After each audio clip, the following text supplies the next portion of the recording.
Hello, and thank you for joining me for a dose of virtual vitamin Z.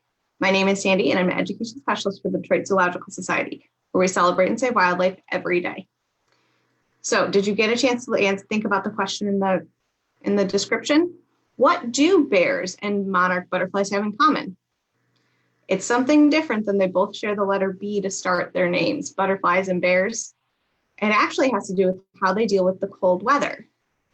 Both bears and monarch butterflies, they actually go through this process called hibernation. Well, it's sort of called hibernation. It's called torpor. And it's a form of hibernation where they kind of slow down their body and they slow down their metabolism to be able to survive the winter. So we're going to take a closer look at that. This all stemmed from last week's Monarch Mysteries when we talked a little bit about migration and how monarch butterflies migrate down to Mexico. And I got a lot of really great questions from people about what happens when they're in Mexico. So I was actually really curious myself. So I did a bunch of research and I'm super excited to share with you what I learned today. So let's first do a little bit of a recap. So this is a monarch butterfly. You can tell it's a monarch butterfly because it has orange wings with black lines and white lacy outlines on its outside of the wings. Monarch butterflies spend time here in Michigan. You can start to see them arrive around late March through October, and they will actually go through their life cycle here in Michigan. So they will lay eggs, become a caterpillar, form a chrysalis, and then become an adult butterfly. And that's called a generation. And they'll spend 2 to 4 generations here in Michigan. And that last generation, what they do is they do something a little different. They actually come out of Michigan, and monarch butterflies do this all throughout the northern United States. They actually migrate down to Mexico. So that's a pretty long journey for a little bug. And once they get to Mexico, it's the same monarch butterfly that actually overwinters there in Mexico. So some of the questions I got asked was, where do they overwinter? So it's actually a really small portion of Mexico that they overwinter in. It's about a 75 square mile area that they overwinter in, and that is about half of the size of the city of Detroit, to give you an idea of how big that is. So it's pretty small. And there's actually only about 14 places in this really small square or 75 square mile place that they can overwinter. So you can actually kind of see them here on this map. They have little butterfly icons, and each one of those locations is a micro ecosystem.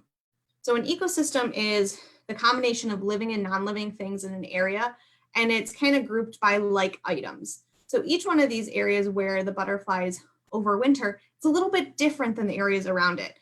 They have more consistent temperatures, they have specific types of trees, and the monarch butterflies really like this area to spend the time to overwinter. So this is kind of what it looks like. So they all roost in these fir trees, and there's thousands and thousands of these butterflies all in this area. One of the questions that I got asked was, do they eat while they're down here? Is there flowers for them to be able to get nectar? And the answer is not really. There's not enough foliage or flowers to support the monarch butterflies in this area. So what happens is, remember I talked about that torpor or that hibernation? So what happens is the monarch butterflies, they slow down their metabolism. And the temperature in these micro ecosystems are so perfect for the monarch butterflies that they don't have to spend much energy to keep warm or stay too cool, and that this is perfect for them, and they can actually they don't need to use a lot of their fat stores to survive. Sometimes things do happen. Sometimes the temperatures drop too much or they get too high, and that can affect the butterfly population that survives from this trip down here in Mexico. While they're in Mexico, they gather on these trees, and you can see each one of these little butterflies right there hanging out. After they've spent the winter down in Mexico, they do gather to get ready to go back up to the more northern part of the continent, and they do lay more eggs to go up.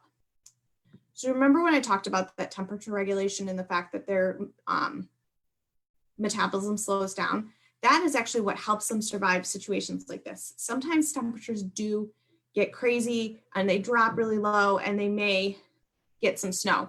But because the monarch butterflies are in this state where their metabolism has slowed down, they can actually survive snow. Now, they may not all survive the snow, but some of them can. And that's what's really neat about how this migration and overwintering happens with the monarch butterflies. It is what allows them to come back up north. So speaking of coming back north, we're going to look at a really neat citizen science program that you can look at and you can participate in as well, or you can just get some information if you're really interested in butterflies like I am. So to do this, you're going to need a computer with internet access. And you're going to go to a website called journeynorth.org.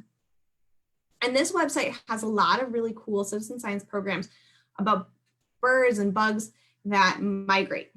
And so you can see there's a lot of projects here that you can participate in, but today we're going to focus just on the butterflies. So they have a really neat map here that you can look at for the butterflies. Let me just scroll through and find it. So we're going to do adult monarch butterflies first sighted. So if you are a person who loves butterflies like I do, you can actually participate in the citizen science program. And so if you see an adult butterfly, you can actually report it to Journey North, and they will use that information to fill in this map. So you can see here, I'm going to scooch back all the way to January and February. So I'm going to scroll down just a little bit so you can kind of see, you can still see Detroit, but you can see a little bit more in Mexico. So you can see here in Mexico and in southern Texas and a little bit along the coast here, there's some sightings. Oh, here in California, there's some too. So there's some sightings of monarch butterflies in January and February. But then if I scooch my timeline forward, we start to see in about, oops, oh, hold on, sorry.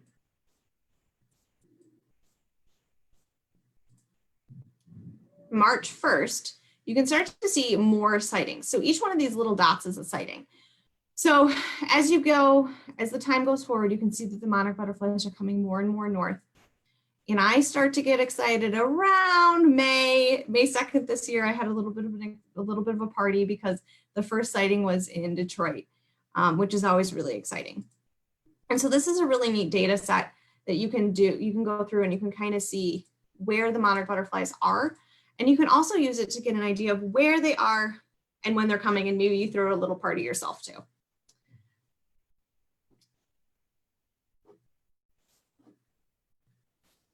So it's a really neat tool that you can use. You can participate as a